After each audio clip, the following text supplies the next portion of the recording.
New Universes Beyond alert! New universe. No, I'm just joking. That's not my style. Hey, everybody, welcome back to Kitchen Table TCG. My name is Louie. I hope you're having yourself a fantastic day. We have a crazy new Magic the Gathering Universes Beyond crossover to talk about with the Marvel announcement that came out yesterday. Thank you so much for watching the videos. Thank you for being here. If you enjoy the channel, if you enjoy the video, hit the subscribe button. If you want to shop for Magic the Gathering product, you can support my game store at gamegrove.gg, and we are going to get into this Marvel thing because holy moly, I did not see this coming. We have seen Doctor Who be pretty successful. We've seen Lord of the Rings be massively successful. The Warhammer decks were really good. Everyone is excited for Fallout, and then all of a sudden, in the middle of all this, a week after Doctor Who release, a week after Fallout announcement, they announce a Marvel crossover, which is wild. Now, let me tell you first off, I'm not like a massive Marvel fan. I've watched most of the movies, I enjoy it, but it's not like, I'm not like excited for Marvel. I'm not like a crazy, it's just, I don't wait for the next Marvel movie. I barely know the storylines. I just like the action movies, and it's fun to watch. But basically what they've come out and said, and they did a press release, they did a really cool video. I thought the announcement video was really cool, and the word is magic. I was like, oh, it kind of gave me chills a little bit, you know, like seeing I don't know, kind of gave me chills a little bit, but it was pretty cool. So they're doing, then they came out with this announcement on Marvel, a full press release on this. And these are the details for you, and then I'm gonna give you my opinions. Basically, starting in 2025, Marvel is going to have what they are calling, or what Magic is calling, a tentpole set in 2025. That's when we can anticipate the Marvel crossover. And then they will continue, it says, to have sets for years to come. That's the phrasing that they are using with this. So we are going to have a tentpole set, a major set in 2025, and then for years to come, we'll continue to have Marvel sets in Magic the Gathering. Again, we're going to talk about the pros and the cons of this later. I just want to give you all the details. What is a tentpole set, you're asking, for Magic the Gathering? Well, for Magic the Gathering, they have come out and said they want to, this was in that fireside chat last year, or 2 years ago. Has it been 2 years? Last year.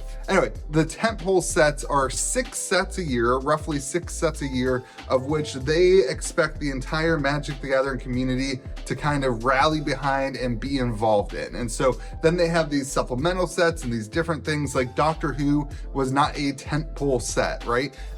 Lost Caverns of Ixalan will be a tentpole set. It's a massive set, it's a full-on thing. The best example though is Lord of the Rings. It is a huge set. This past one, you know, not the one that's coming out later, but the past one is a massive set. It's got the set boxes, it's got the draft boxes that now will be play boosters when Marvel is out.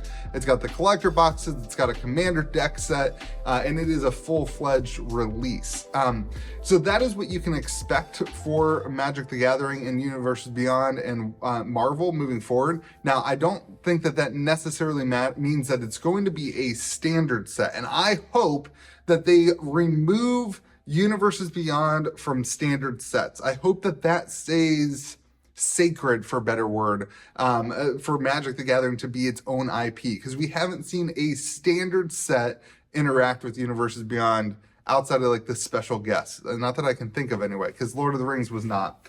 So it's going to be a full set, and that's crazy. So let's talk about the pros and cons, because I think there's going to be a lot of differing takes. This is going to be one of those, every time we get one of these announcements, it's going to drive up a lot of frustration until people realize and learn and accept that this is the future of Magic the Gathering. I'm going to say this again later, but Magic the Gathering is moving outside of the flashy era, okay? It's gone. Flashy era was the last 5 to 6 years, okay?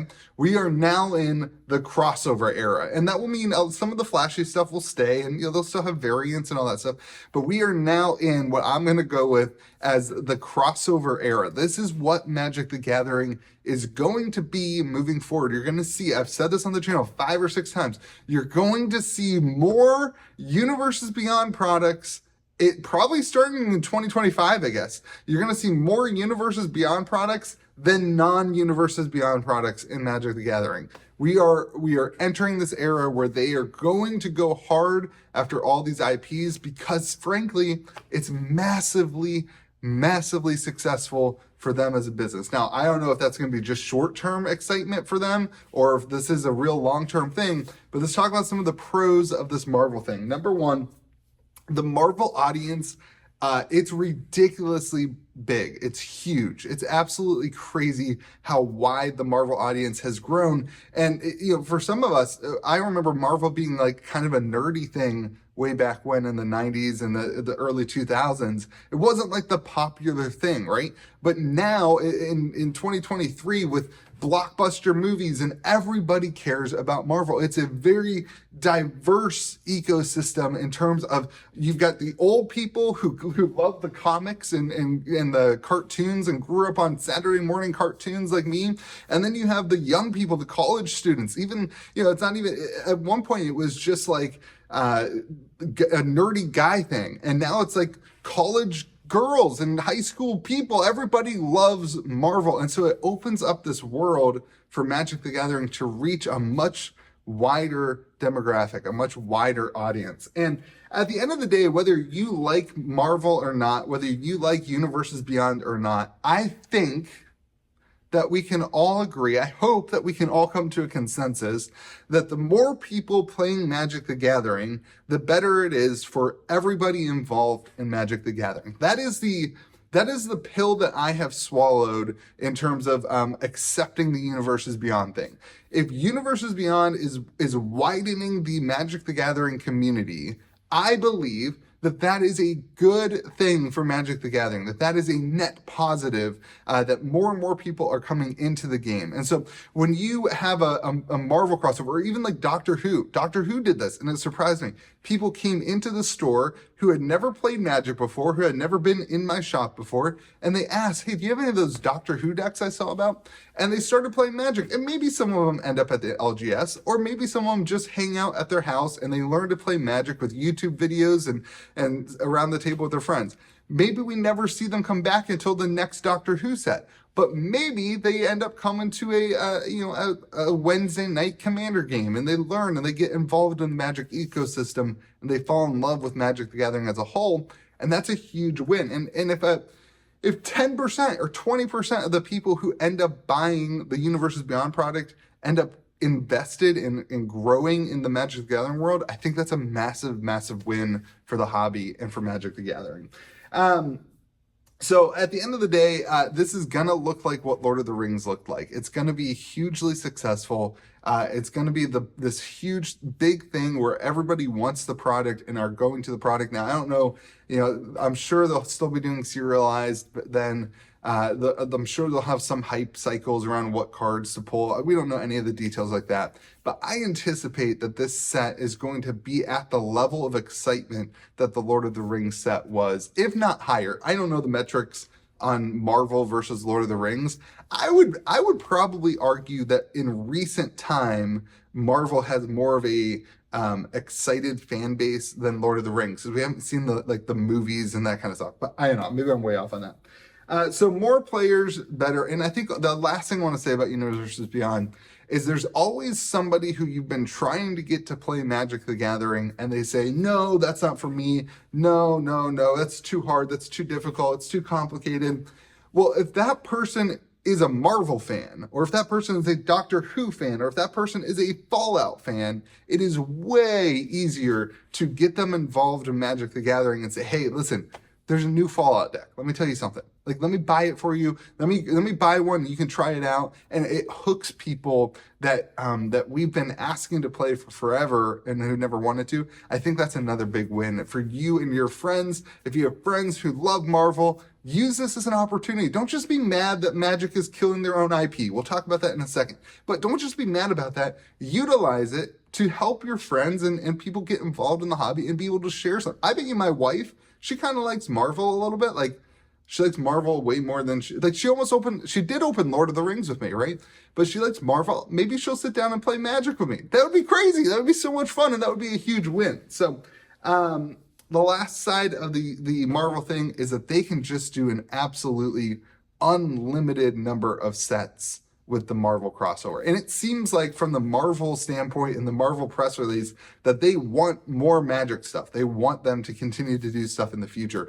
And Marvel can kind of throw its weight around and say, hey, listen, we want to do this set. We want to do that set. And you're going to see, I think, a ton. I anticipate that the first Marvel set will be kind of Avengers, kind of the whole Marvel universe, whatever. But then we will get specific commander deck sets, maybe not as tentpole sets, but specific commander deck sets like the Doctor Who one was, where it's like Iron Man or X-Men, and it's like all 4 of the decks are X-Men themed, and there's a collector X-Men box. That would be pretty cool. I anticipate that we see stuff like that moving forward. So let's get to some of the negatives.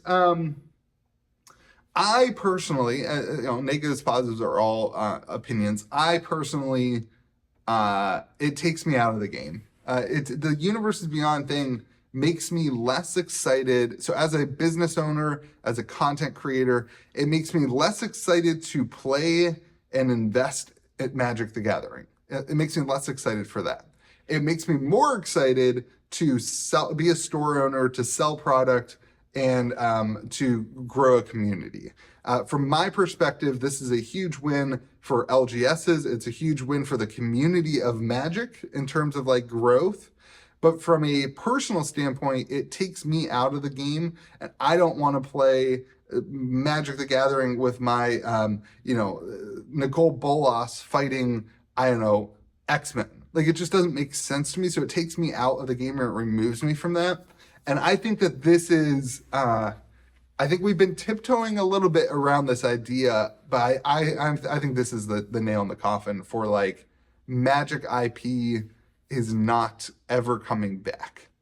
Like the Magic the Gathering you and I know and love, the stories of the Gatewatch, the stories of the characters that Jace and Vraska and all these characters and Liliana, they can't hold up to the Marvel IP. They can't hold up to the Lord of the Rings IP. And once you start that, I just think that it's going to be really hard to get back to. Now, there is one last hope I have, which is that maybe, and this is silly, but maybe, just maybe, because of the success of Universes Beyond and the generation of money and the ecosystem that it creates, maybe, just maybe, WotC and Hasbro releases a little bit of abilities to the creators of Magic to be able to say standard products are your playground, and you guys can create really cool Magic the Gathering ecosystems within standard products, while Hasbro and the money heads take all the Universes Beyond and do whatever they want.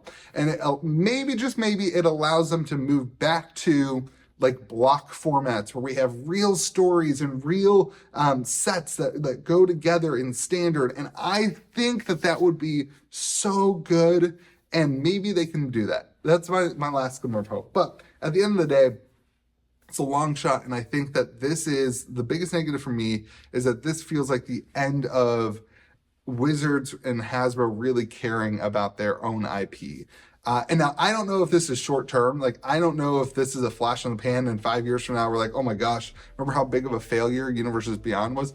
The cookies aren't looking that way. Like, we are not looking that way. That's not what it's looking like. I don't know what that means. The cookies aren't looking that way, but it's not looking that way that it's going to fail. It's looking like it's a massive success. So I don't know. And then the last side is, I think there's going to be Magic players. I had a guy in my Discord server who's a local, and he was just like, this makes me not want to play Magic.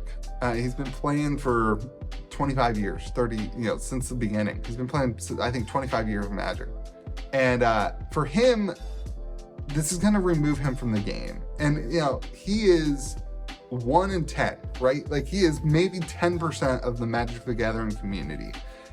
But it doesn't feel like Wizards is doing a whole lot for that 10% that is super ingrained in the Magic the Gathering ecosystem, and I wish they would do more for them.